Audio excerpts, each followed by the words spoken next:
the okay.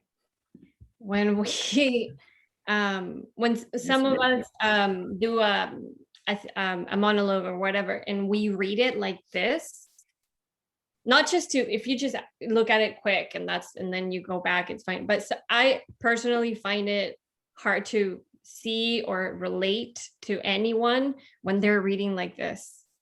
It is better if you can. I usually, when we're just starting out, as we're becoming familiar with the scripts, I'm a little bit more, that's what I'm looking for, a little bit more forgiving, right? Because it's the first time we're doing it. But after the first time, yes, I agree.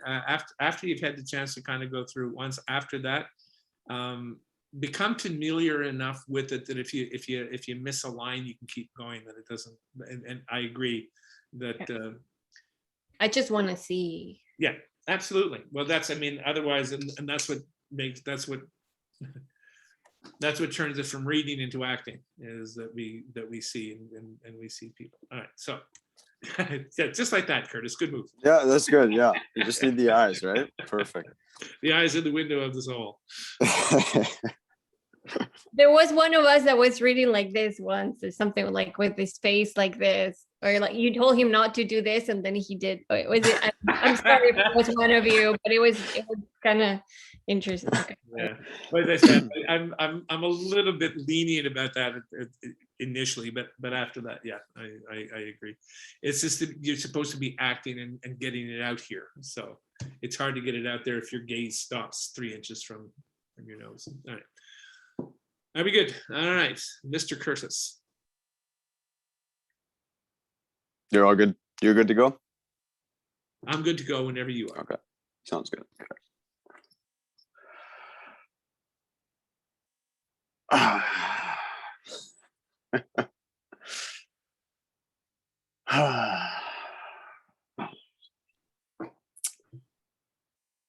Well, my father was a drunk, super masculine.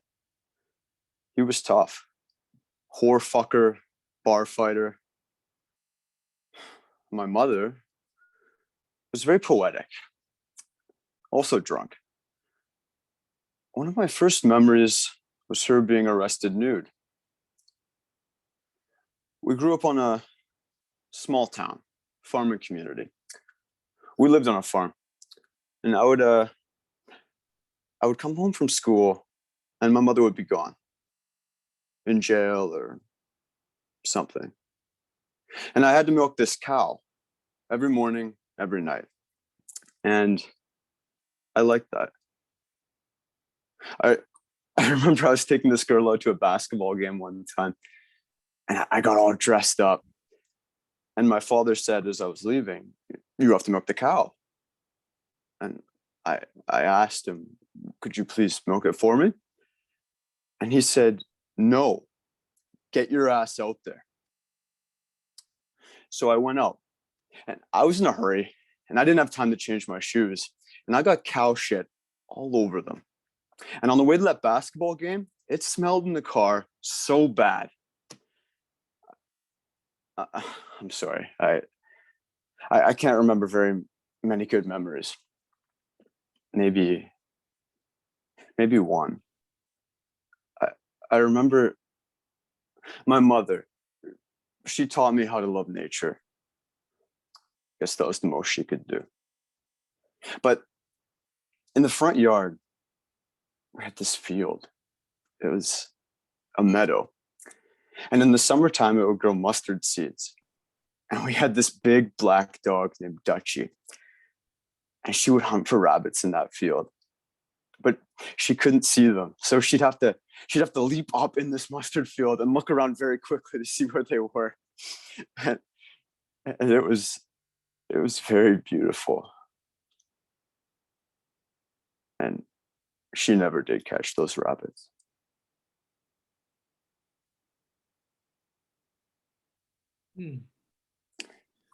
Nice. Interesting. All right. So what? Yeah. Very nice. Very, very nice, Curtis. Very good focus work. I have some comments, mostly questions. You're going to find that this time around, I'm going to have probably more questions than anything. But before Perfect. I chime in, does anybody else in the class have comments or questions? Just a comment that I thought was really good. Like I felt the emotion in your eyes, Curtis, and yeah, that was really, really good. Yeah, I agree. I could feel when you sunk into it, like I noticed that shift. When you were like, Yeah, present. I don't know. At the beginning, I was a little, but Little once I got nervous. settled in, it was, it was a little better. Thank you. Yeah. Yeah, it was great. I feel like I could see you seeing the objects you were describing too in your head, like your inner imagery. I felt like I could see it. Yeah. Thank you. Yeah. Actually, the mustard seeds. Yeah. So I'm going to ask you some questions, and I'm not asking these questions because it didn't come across that I didn't get anything. It's just I'm asking the questions just to see kind of what you were feeling. So first one is, how do you feel about your father? A lot of things, not good. He was, he didn't show me any love growing up. He just dismissed me, and it's a source of anger for me, or not a source of anger, but I've picked up his tendencies over the years, and I have quite a temper, and I think that comes from him, and I'm not able to, once I'm out of the anger, I'm able to sort of realize that it's happening, but I hate him. I hate him. There's what I was waiting to hear. Yeah, it's a thing that we have when we do this, because we always want to play like nice people, and nice people don't have negative emotions. But it's okay. Nice people have strong negative emotions, and it's okay for a nice person to hate their father or their mother or their sister or their brother or whomever, and that's okay. And if you do, if your character does hate, embrace it. Right? Doesn't mean I don't mean overplay it. No, but just, I don't mean, but it should be strong. It doesn't have to be strong out. It should be strong in you. yes. If it's strong in you, you won't have to project it. See, the whole thing about method is that if it's in here, you don't have to worry about getting it out. It will come out if you find it in here. And I agree with the other guys. You started it in this to find it. So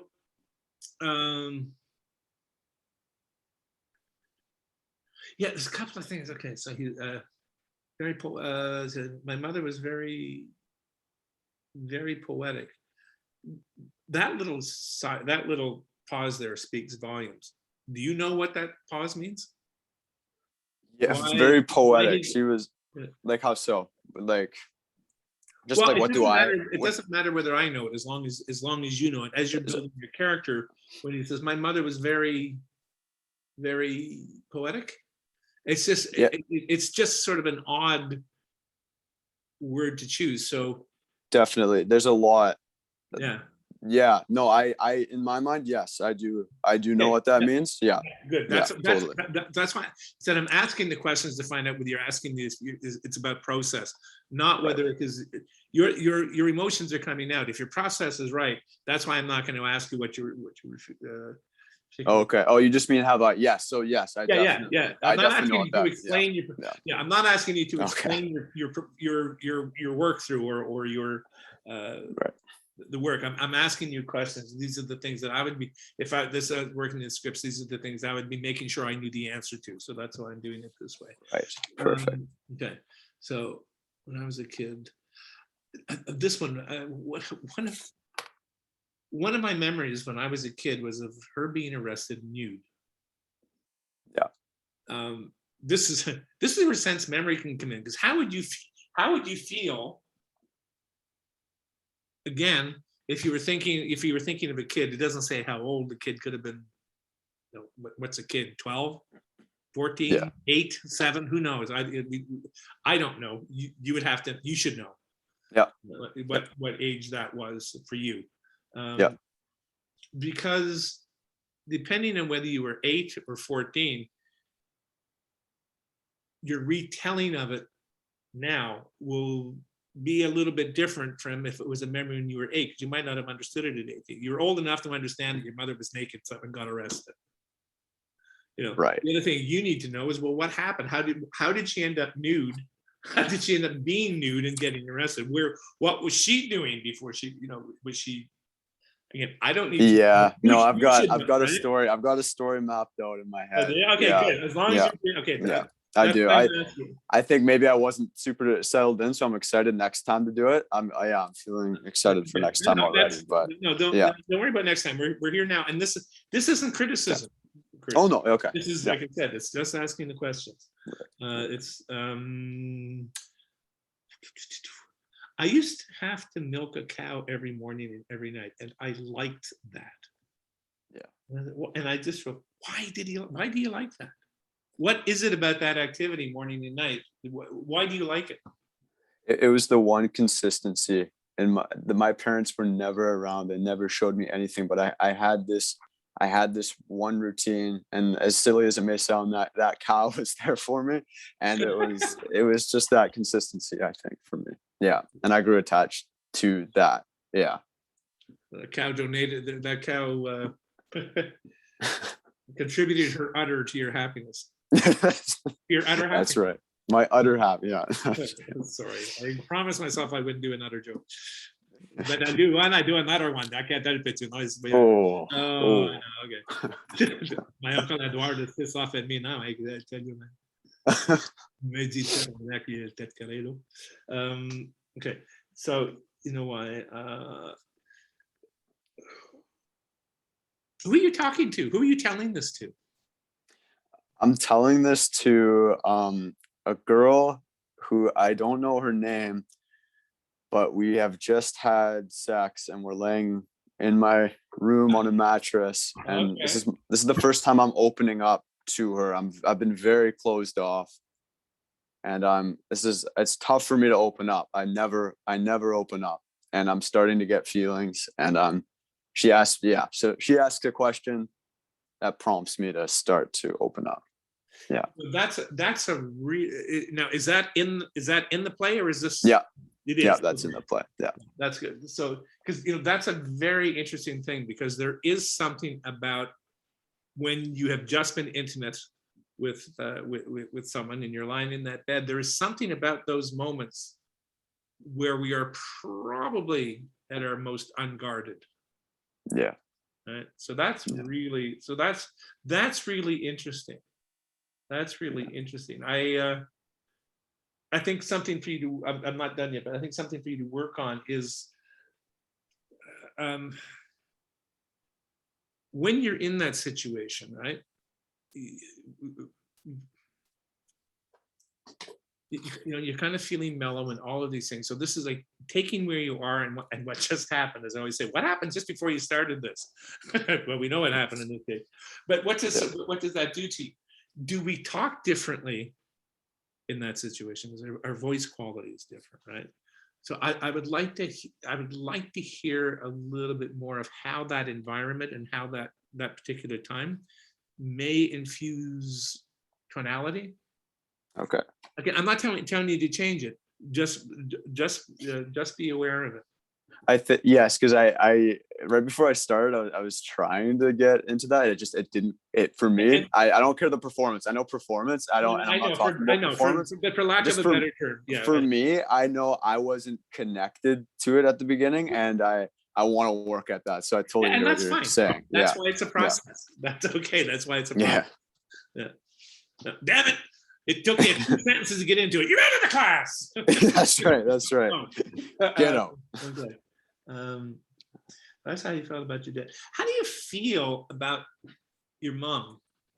My mom is a lot more conflicting for me, because my dad, I knew he wasn't going to be there, and he never showed me anything. And there's hatred there. With my mom, it's a double-edged sword, kind of, because there is some dislike there, because she really wasn't there for me growing up, and she'd be off drinking or getting arrested, but then she'd have these moments of opening up to me and showing me nature and showing me some nurturing, and then she'd just go screw off and fuck off again, right? So I think it's a conflicting relationship.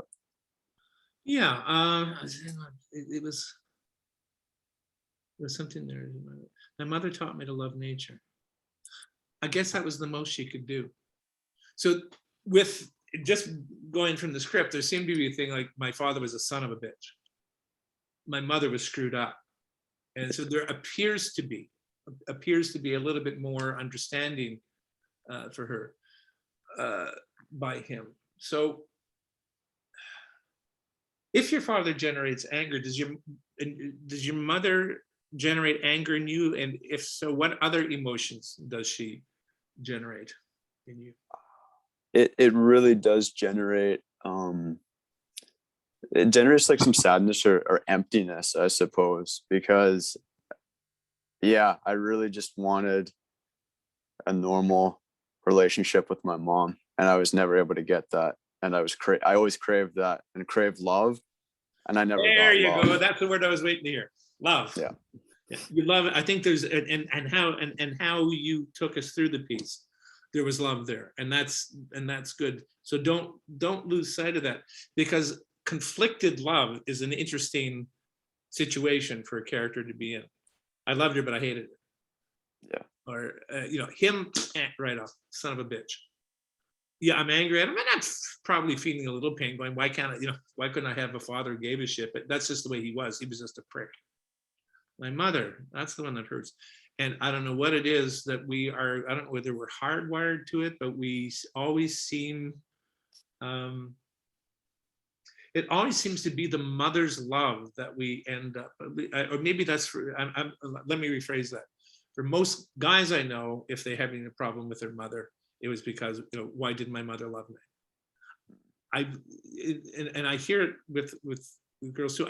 I don't usually hear that. Why didn't my father had time for me? It's not quite the same. Or maybe it's just we're not allowed to talk about why did my father love me for men. I don't know. But there are some conflicts. Or, you get to the point where it's just, you know what? I'm past the pain from my father. Yeah. Let's Yeah. find- That's yeah. It's over. This is funny. My dad was a drunk. I'm not. My father was an alcoholic, and later on, and pop pills, and it used to make me angry, and then it stopped making me angry, and he got to the point where I said, you know what, he's dead. His brain, everything, he's gone, and I stopped being angry. There was nothing left in my father except a battered old an upright piano and a battered old suitcase. No, I can't remember what it is, but it's something in a battered old piano and a suitcase full of demons he took to his grave. That kind of sums it up. Yes, I'm a little pissed off at him, but holy cow, the demons that poor bastard had to live. But it's still, so it's a complicated series here, and I'm glad that you guys are choosing this thing. And I think you got off to a great start. I think there is, I think there's, and I know you're doing this, and I think there's lots to explore. My mother taught me to love nature. From there on down, because this is what triggers the memories. Now, if you're lying there and she said, so tell me, where did you grow up? And or what were your parents like? Whatever, I don't know what the script actually says. Oh, well, yeah. My father was a drunk, and that seems easy. Tough, whore fucker, bar fighter, super masculine, and he was tough. And, and he was tough. I mean, he just didn't pretend to be, Yeah. And then you go through a little bit, farming community. We lived in a farm, blah, blah, blah. So that's exposition. But and it comes back to this section where you're talking about, there are some gaps here that I think that and you are filling them, and I think you need, and just how else can they be filled? On the way to the basketball game, it smelled in the car. Again, smell is a really powerful memory trigger.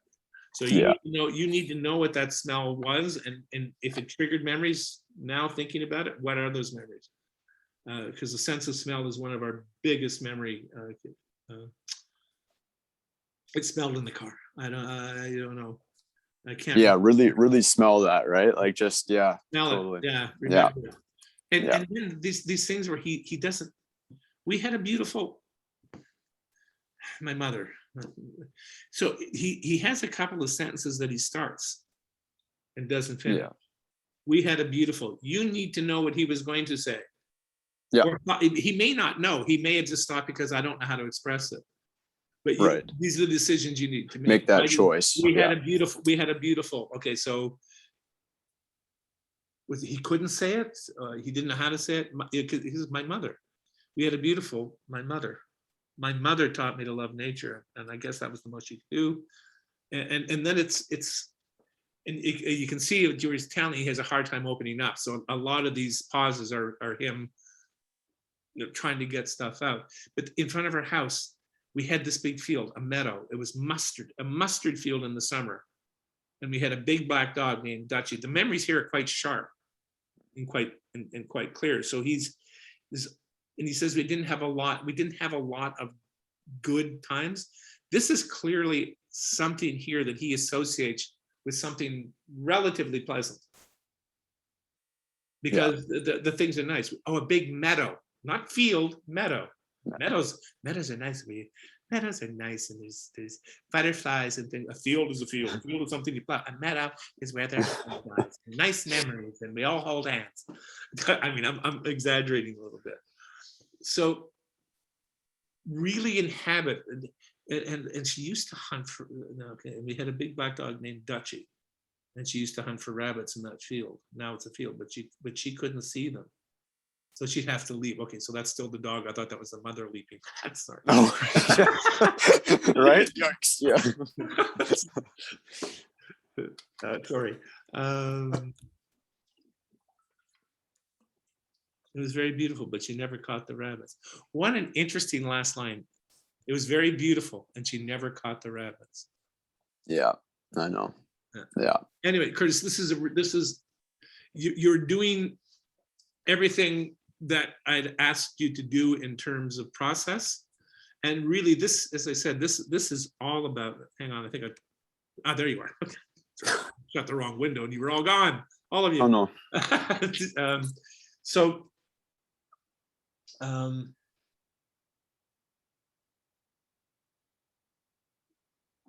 Take your time with this piece too. Take your time. Again, going back and thinking where you are. You're lying in bed with somebody you've just had sex with. How do you feel about that person? Was this just a quick, yeah, great, that was wham bam, thank you, man, see you around, no hard feelings, right? We just both did this. This was a two adults, or is there potentially the beginnings of a relationship, an ongoing relationship? So you need. I don't know that. I'm assuming that it's in the Yeah, it's in there. Yeah. In the play. I'm going to ask you later to text me the name, or actually, Timothy, what's the name of this place? I want to read it. It's Last Tango in Paris. It's actually. You told me that. You told me It's that. I believe it's a screenplay actually. Yeah, no, it is. Yeah.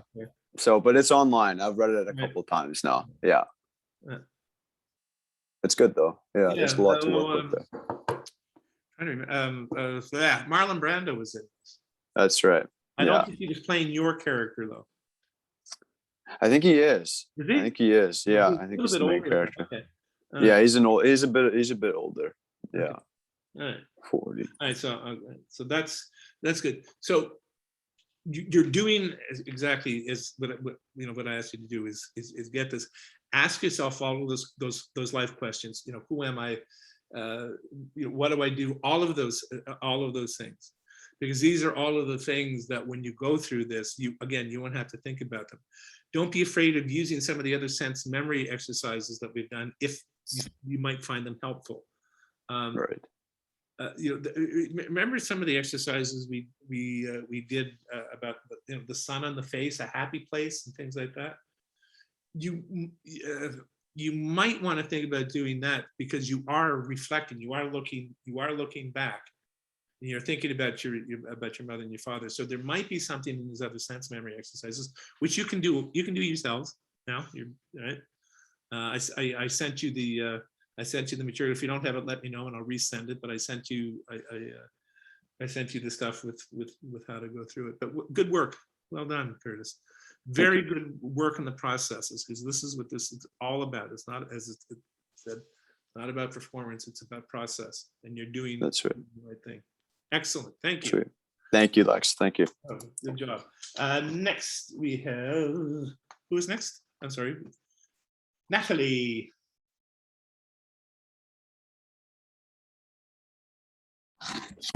Hang on, let me get your, I have. That's okay. No, I have them up here, so I want to see it.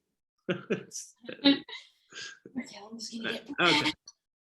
And this is, sorry. Okay, this is from Eyes Wide Shut. All right. Mhm, mhm. This is a very weird screenplay. Mhm. This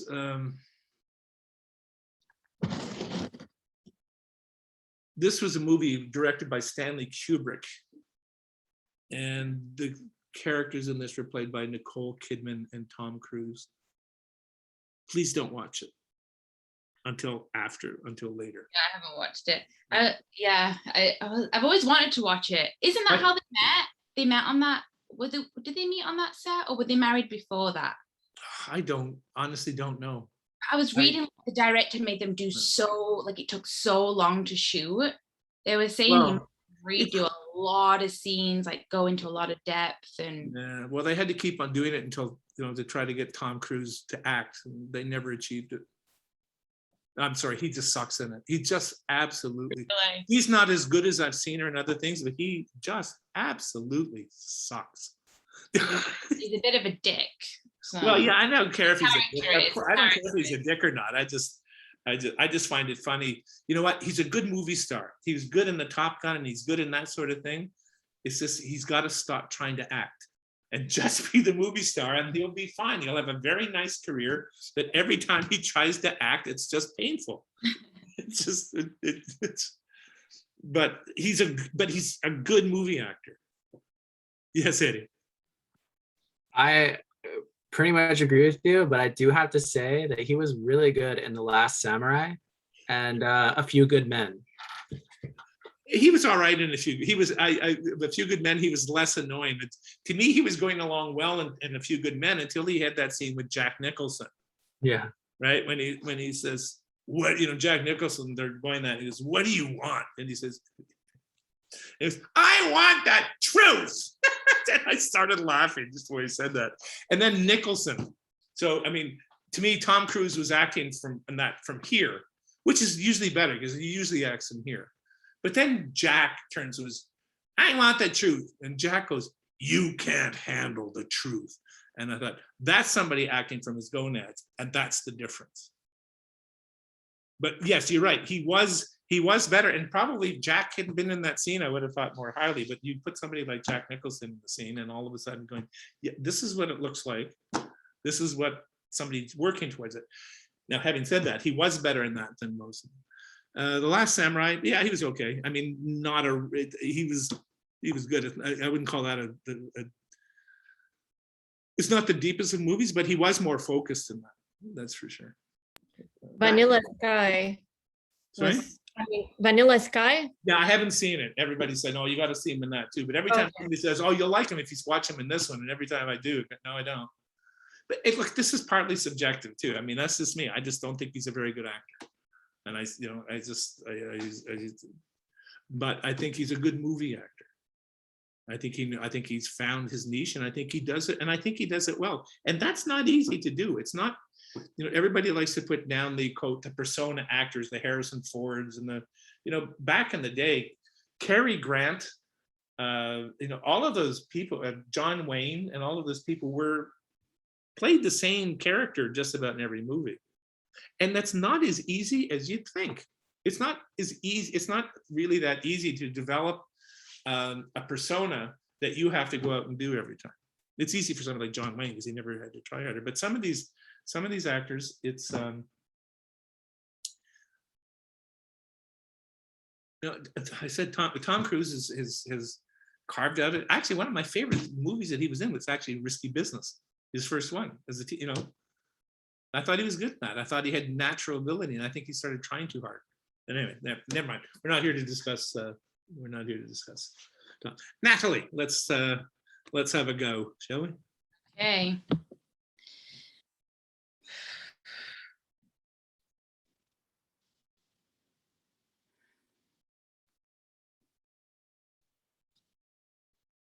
Well, last summer at Cape Cod, I don't suppose you remember, one night in the dining room, there was a young naval officer sitting near us.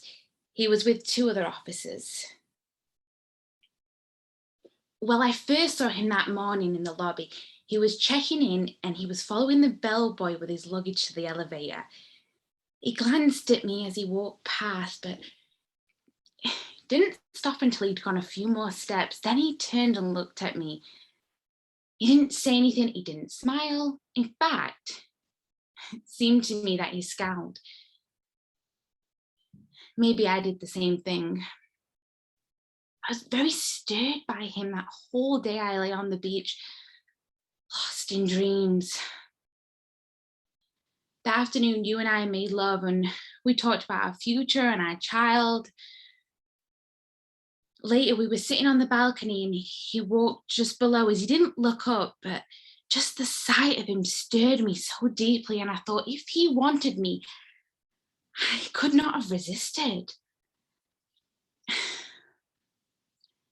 I thought I was ready to give you up. I child up my whole future. And yet at the same time, if you can understand it, you were dearer to me than ever. And I stroked your forehead and I kissed your hair. And at that moment, my love for you was both tender and sad. At dinner, I wore a white rose and you said I was very beautiful. It might not have been just an accident that they were sat near to us. He didn't look up, but I actually considered getting up, walking over to him like someone in a movie saying, "Here I am, my love, for whom I have waited, take me." Well, it was about then that the waiter passed him an envelope. He read it, turned pale, said goodbye to his friends, and glancing at me mysteriously, he left. I barely slept that night. I woke up so agitated. I didn't know whether I was afraid that he left or that he might still be there.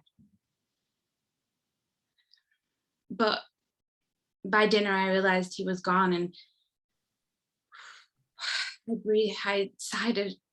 breathed a sigh of relief.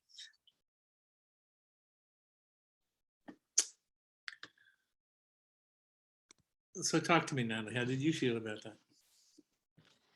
I was very nervous. Like, you didn't come across as nervous, at least okay, not to me. I was kind of like trying to use that nervousness because she's stoned. So, Right. and I get really nervous when I'm stoned, personally. I get very anxious and have anxiety about everything. So I was trying to use that nervousness. Sort of defeats the purpose of the drug. I know. Anyway, sorry. So I was trying to channel that. Hang in there, you'll get over Trying it. to do that. Okay, so well, that's good, and I like the fact that you didn't overplay the stonedness of it. That it was there, and I could see how you being stoned, it infused your emotions a little bit, sort of heightened them as pot can do, but you didn't overplay it, which is good. Which unfortunately Nicole Kidman overplays it, but that may have been the director. I don't know, but it's heavily overplayed in the movie, and I like Nicole Kidman, so I won't blame her entirely for it. But, I find this scene to be very fascinating. What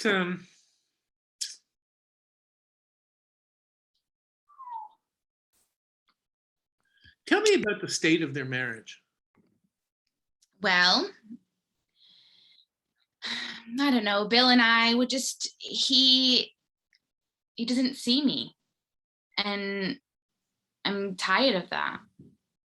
We're happy and we play the part, but Mhm. I honestly wish he'd just give me a bit more attention. He has it for everyone else. Tell me about you. Me, well, I'm a publishing editor. I'm currently not working, but I am looking for another job. But I'm kind of enjoying this downtime just to kind of figure out where I want to go and who I want to be. I've been married since I was my early 20s. It's always been Bill and I. So just having this break. Our daughter's 6 now, so I have a little bit more time to just kind of do me for a little bit.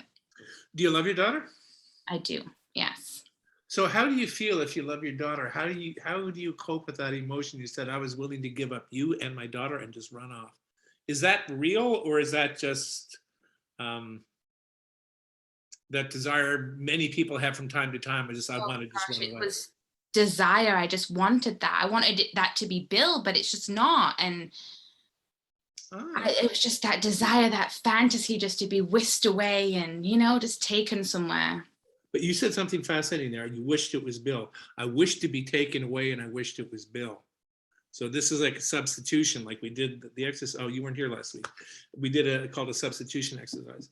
And it's a little bit like that. She's substituting, from what you're telling me, and if I'm correct, she's substituting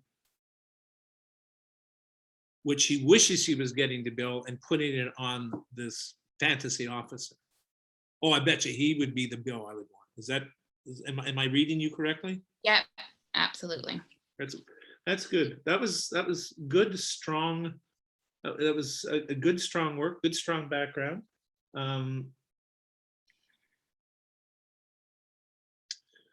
That afternoon we made love. And there's 2 sentences in particular I want to ask you, about. That afternoon, we made love and it was lovely, or whatever, it's words to that effect.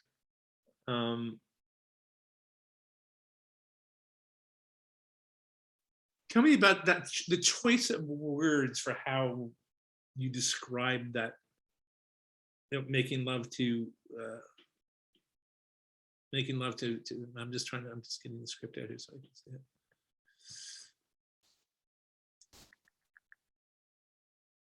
That afternoon, you and I made love and talked about our future, our child.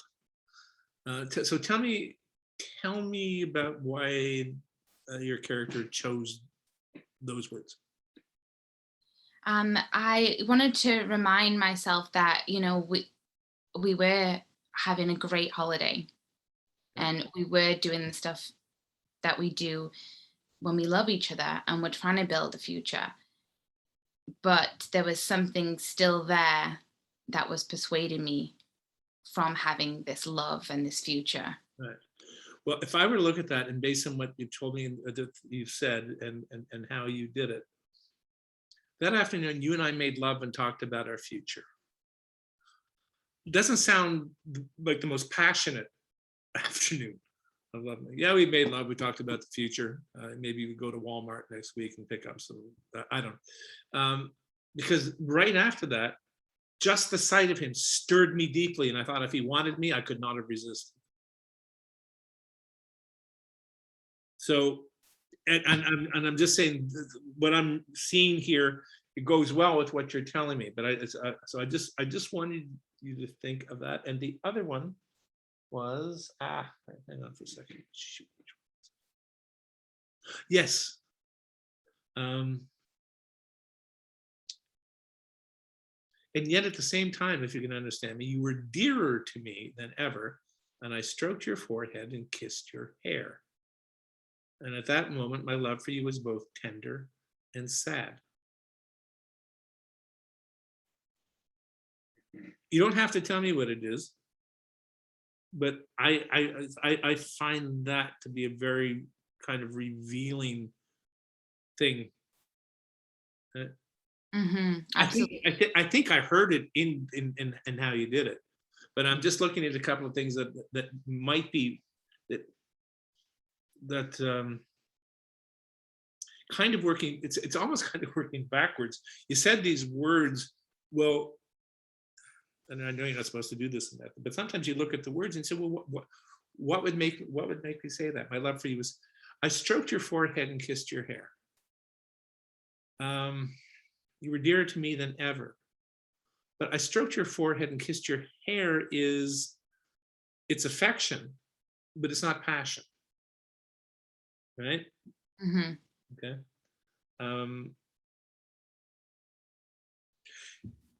All of the I look at this, and all of the things that she says about her husband are tender and affectionate. All of the things she says about the officer are emotionally charged and passionate. So that was really solid work. You did your homework, and it shows. And I think I like the choices you made. I like them very much. Thank you. Well done. Thank you. All right. So you have to stay in class long enough to work. I can't. You really do. We'll work out with Jackie. We'll get you a couple of extra classes in, because I really want to see where you take this more than one more time. You have just one class left, right? Next week. Yeah. Okay. So we may break the rule, because I do want to see where you go with this, and if that's your last class. So we may break it up a little bit next week and have you repeat next week, because I'm not going to see you after that. Okay. So work this week. Get you it. Wonderful. Excellent. Moving along to Alex now, isn't it? Yes, unless Vika wants to go next. Come on, Alex. I'm feeling in the hot seat after those two. That was really good. There's no, okay, I'll say it again, Alex. Nobody said this is not the Academy Awards panel. No.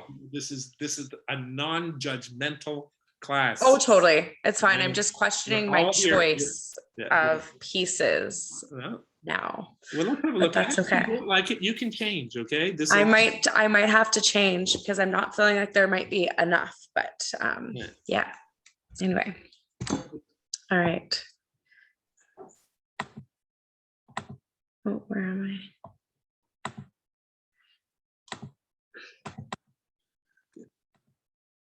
Okay.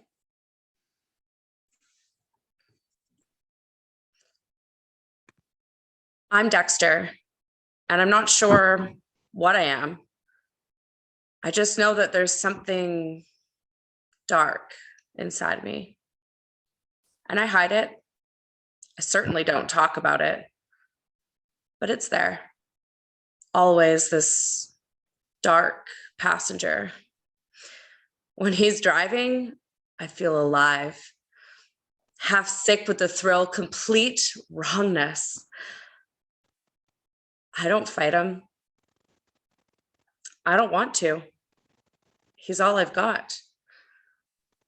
Nothing else could love me, not even, especially not me. Or is that just the lie that the dark passenger tells me? Because lately, there are these moments when I feel connected to something else, someone, and it's like the mask is slipping and things, people that have never mattered before are starting to matter. It scares the hell out of me. That's it. This is a good piece, Alex.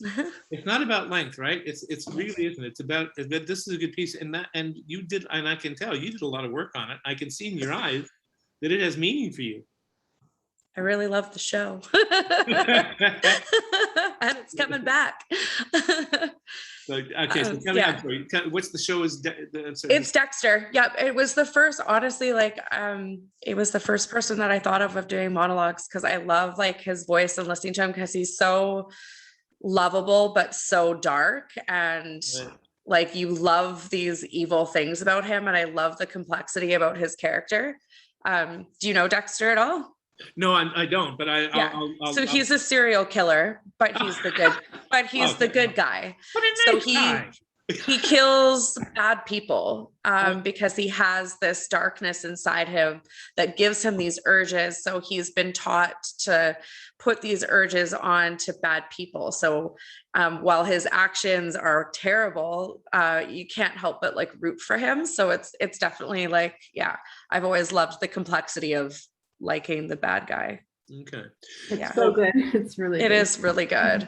I'll start looking at it. But the thing is, if you're a serious killer, you are one of two things. You're a sociopath or a psychopath. Yes. Possibly a sociopath. I mean, if you talk to anybody in the military, they will say that the best snipers are sociopaths Yeah. because they can look at a person as a target, not as a person. And so it becomes a thing that they just do because they don't feel remorse. Right? I've been So thinking that's- about it, yeah, a lot lately, and I feel like he has been sort of like conditioned to be a psychopath, but I think there's like levels underneath him that maybe, you know, there is some more, but it's almost like, so I guess it'd be a sociopath, but like, I don't know, he's convinced to be this person and he is this person and he has this darkness, but there's also this like good in him. And Yeah. you can see like there's relationships building, which typically wouldn't happen. So you see these sparks of like, yeah. Well, that's the thing about playing that kind of a character, sociopath or psychopath. It's either going to get boringly repetitive. Oh, there he goes killing somebody again, huh? Or it's going to be interesting by saying, yeah, I'm a sociopath, or was for the sake of argument, say sociopath. But I'm starting to develop. Yeah. I'm starting to develop feelings. Fuck, which is really interesting. And that was there. So Yeah. the dichotomy you had, the internal struggle is like, you know, the little angels on the shoulder, except, you know, one's carrying an AK-47. Oh, he's much more gross than that. It's plastic sheets and white rooms and the whole deal. Okay, so he's a real pro. Oh, he Yeah, works he's on good. the police force Yeah, too. he's a blood spatter analysis. Wow, Yeah, that's really Yeah. interesting. Okay, so I'm gonna. it's really good. But I mean, he has this like undeniable love for his sister, and he does have like these glimpses of really like caring in relationships, and then other relationships that he should care, and there's just like nothing. Like he's very, yeah, Yeah. So who's very he? intense. So who were you? I'm not gonna say who is he, because in this Dexter Yeah. is female. You're Dexter, right? In this. So, and that's fine. There are female psychopaths or sociopaths. Not as many. It's mostly a male trait. No surprise there. But there are some female sociopaths. I think I was married to one of them. But not, it's a joke.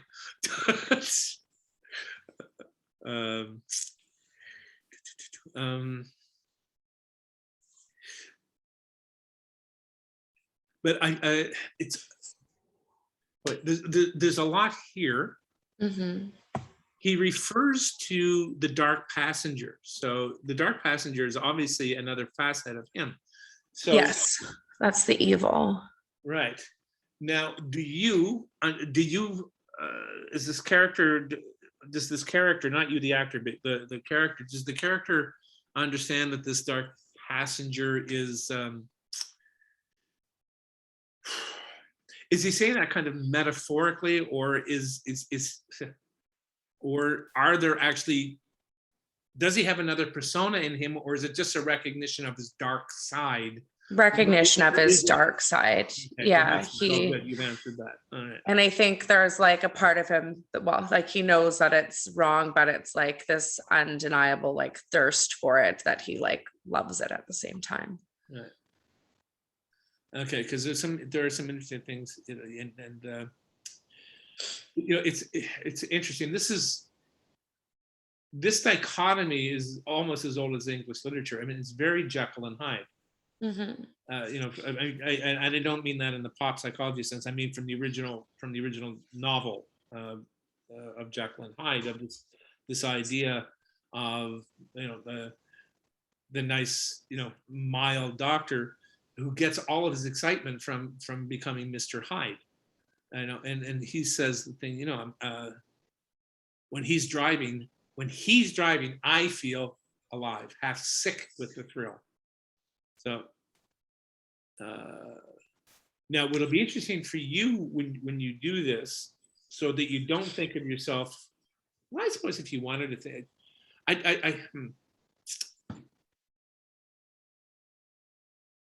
when you did this, did you see yourself as doing this as a male or as someone who identifies as male?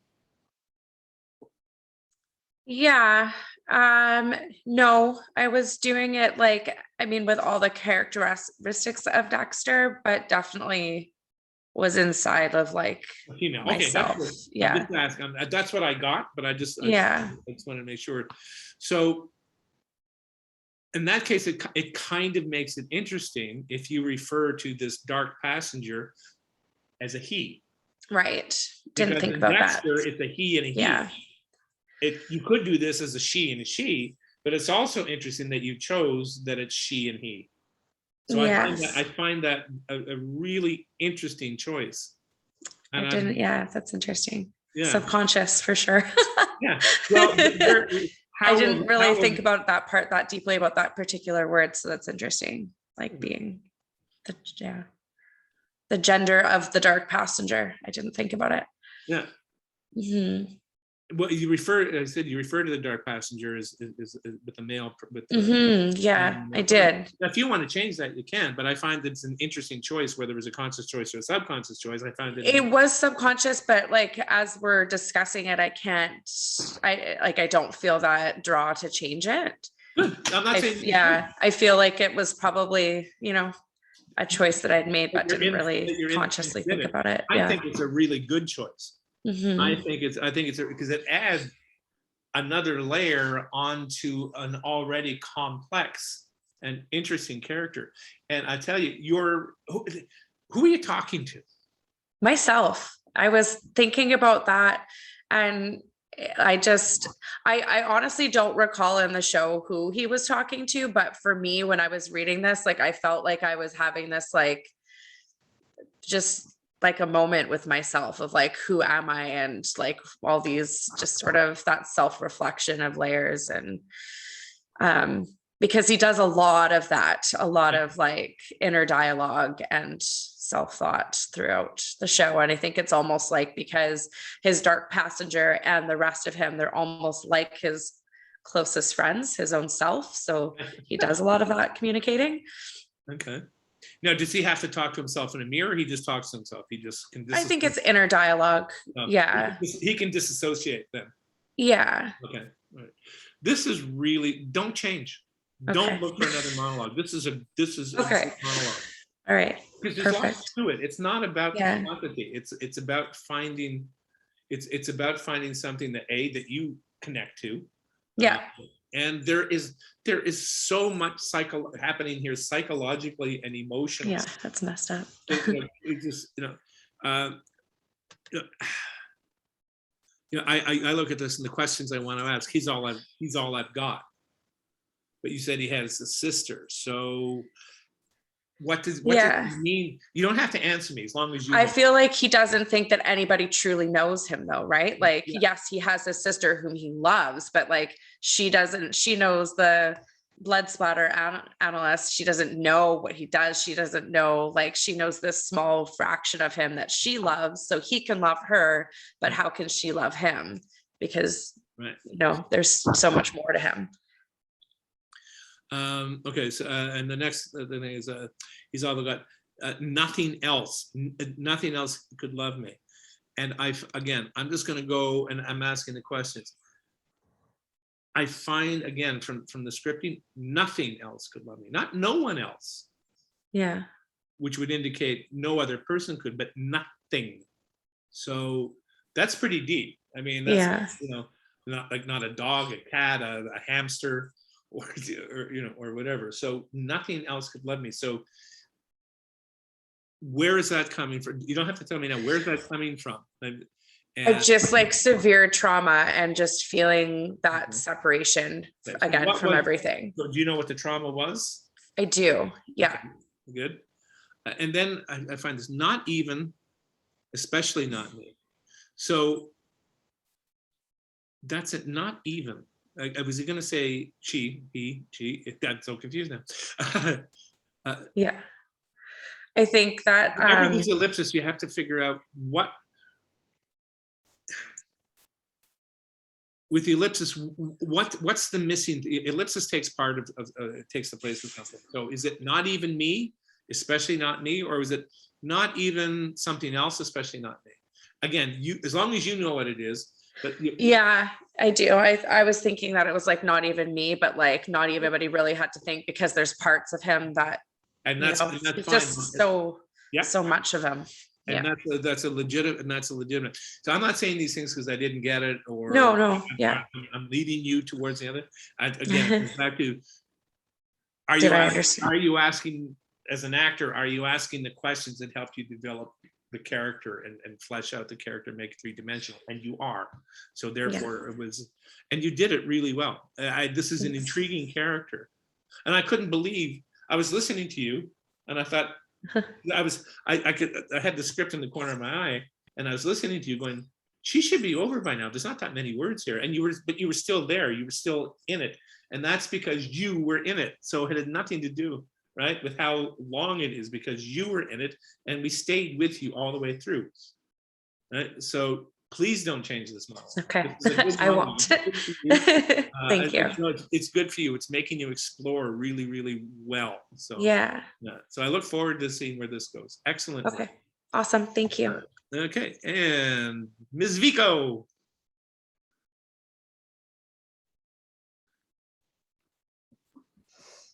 Okay. It all comes down to here, when you're doing this emotion work and you're understanding the emotional truth. And that's what I wanted to say. Everybody tonight has shown me the emotional truth. So you may have noticed that I didn't give a note on a line reading at any time. And I never will, because it's not about line readings. Line readings, coming up with line readings are for auditions. And even then, if you do this kind of work before your audition, again, an actor should never be worried about a line reading. Then you're not acting, you're reading by definition. Right?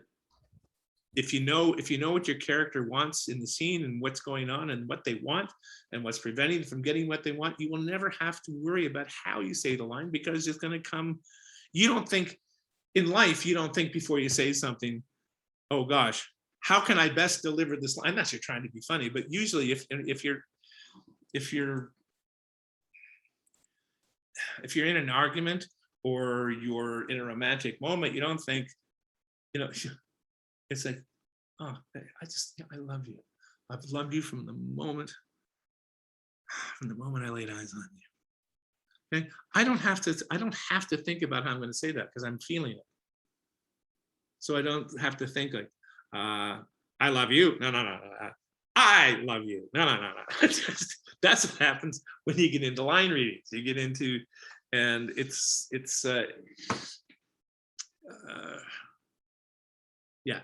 the difference between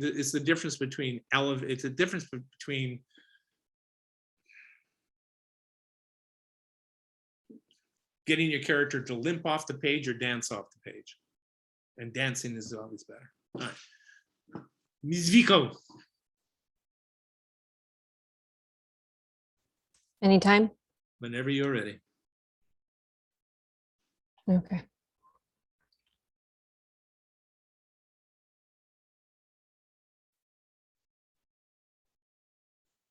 Ladies, I see in Fight Club the strongest and smartest women who've ever lived. I see all this potential, and I see squandering. God damn it. An entire generation pumping gas, waiting tables, slaves with white collars, advertising houses chasing cars and clothes, and working jobs we hate so we can buy the shit we don't need.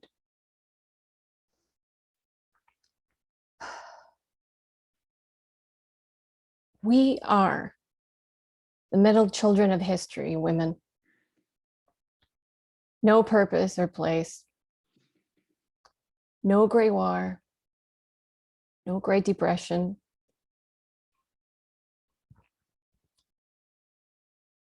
Our Great War is a spiritual war.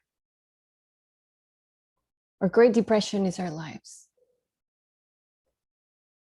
We've all been raised on television to believe that one day we'd be millionaires or movie goddesses or rock stars. But we won't. And we're slowly learning that fact. And we're very, very pissed off.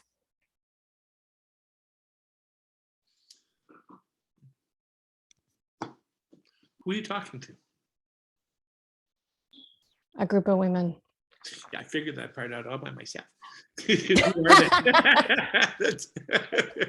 who, who are they? No, who are these women? They are women that are very pissed off with me. Well, not with me. We are a group of women who are angry about different things. So do you all take turns getting together and complaining, or no? I'm not being facetious, because the mood I'm gonna, it's fairly what I like about it is that your anger is contained. Because it would be quite easy in this to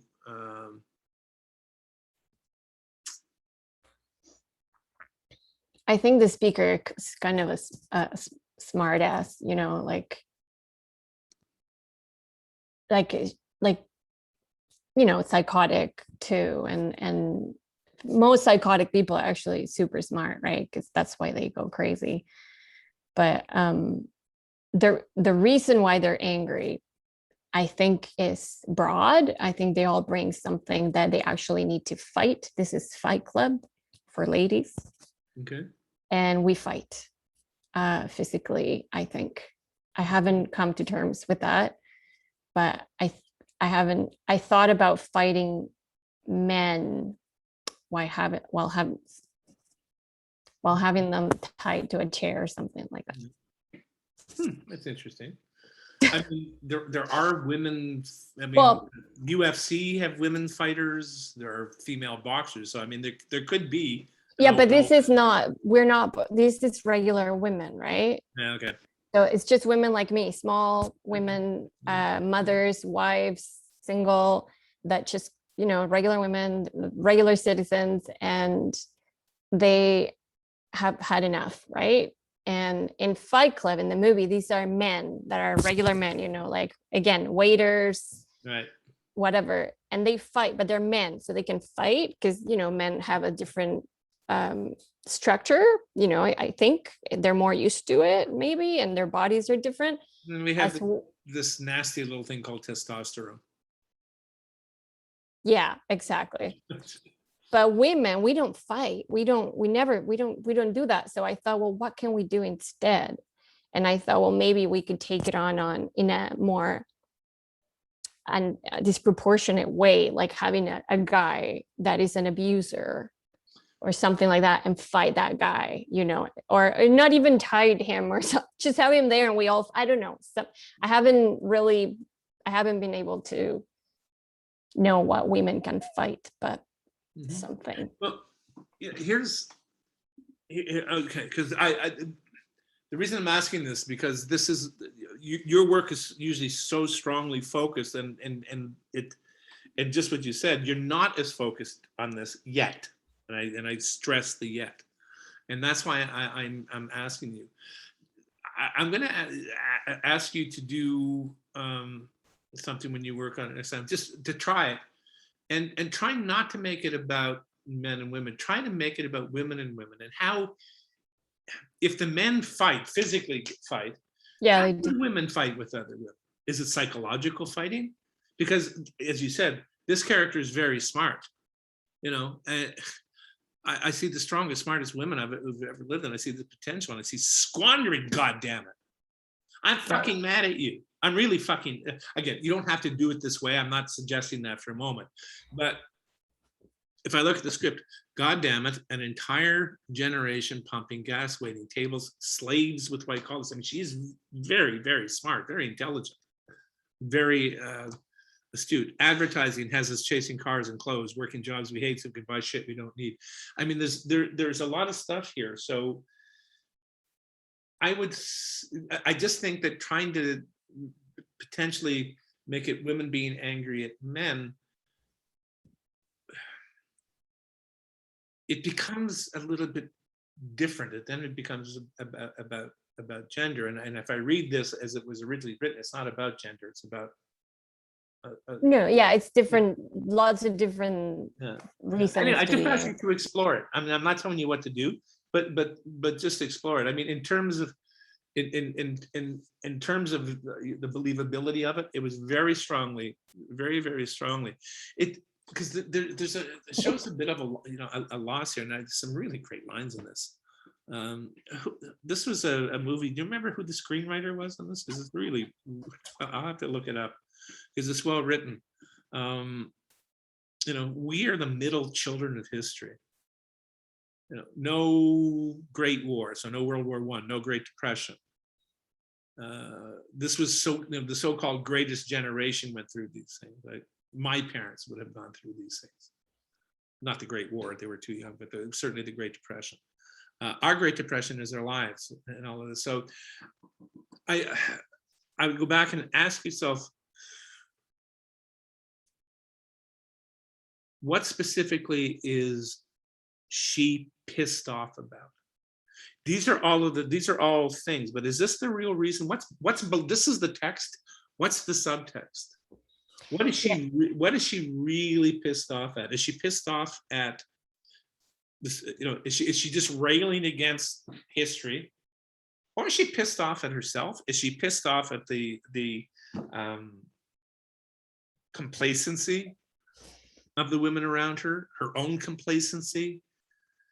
Trying to find a way to make it personal, because it's really, really hard to sustain.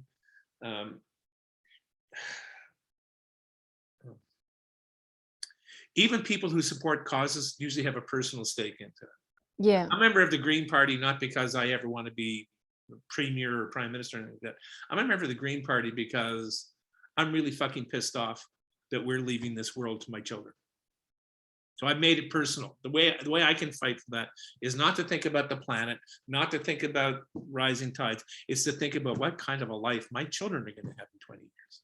So but that's just me. So I think you need to find something. What is your character's subtext? So underneath in the movie, the screenplay, that's what I was looking for when I was trying to figure this out. Mhm. And he was abandoned by his dad. Okay. And the character I'm playing is actually an what's it called? An alter ego. He kind of has a psychotic outbreak, but you don't Okay. know this until the end of the movie. He Okay. creates a person, and you should watch the movie. It's really good. He creates a character out of his psychosis, and I'm playing that character. And Okay, he well, sees him alright. as a friend throughout the whole time, as a friend, All right. and it's himself. So the idea of Fight Club is, well, you're basically fighting yourself, because he fights with this guy. Okay, so let's see more of that then. Then that's there. So make it that specific, Victoria. Make it that specific, that you're fighting yourself. Because what I was getting was that you did a really good job of interpreting this text, but I know you, and I know you can go deeper with it and Yeah. combining. I'm not saying to ignore this. The text is there for a reason, because this character, probably believes in this. He's too erudite not to believe in it. But add the personal. How and don't worry. I don't give a crap what it does in the movie. What does it do in the script? Because what it does in the movie is that actor's interpretation of the script. What I want you to do is your interpretation of the script. What you can't be. Sorry, who played this role in the movie? The one that you're doing? Brad Pitt. Brad Pitt. Okay, so you can't be Brad Pitt. Oh, okay. If anybody around here is going to be Brad Pitt, So good. No, I wouldn't want to be Brad Pitt. I would want to be with Brad Pitt, but no, he's really good, and No, I like Brad I Pitt. totally recommend it. I think he's great. Yeah, I like him as an actor. Actually, I always have. I he do likes good to work. play those crazy roles. Yeah, but what I'm saying for you as an actor is you can't make this. You need to make this about you as a woman, and Right. finding your truth in this, not. And I don't want to say Brad Pitt's truth, but the male character's truth. Right? You are a woman and you're doing this. So let's make it personal from you. Because I mean, and let's get a deeper sense of what is fueling. You said he's had a psychotic break. Well, what has fueled the psychosis? What happened? How present is that? You said, you said he was, he was abused. Okay, so what did that abuse do to him? And even psychotics underneath the psychosis, well, there's still that pain. They mask it with their psychosis. But we are all human. Most of us crave love, or at least, at the very least, an avoidance. Okay. So find all of the personal things that are in here, Victoria. And then when you add those layers, this is going to take off, because I mean, listening to you was fantastic. You did a great job with it. And I just know you can. I know you can go deeper with it. Okay. I've seen you do it.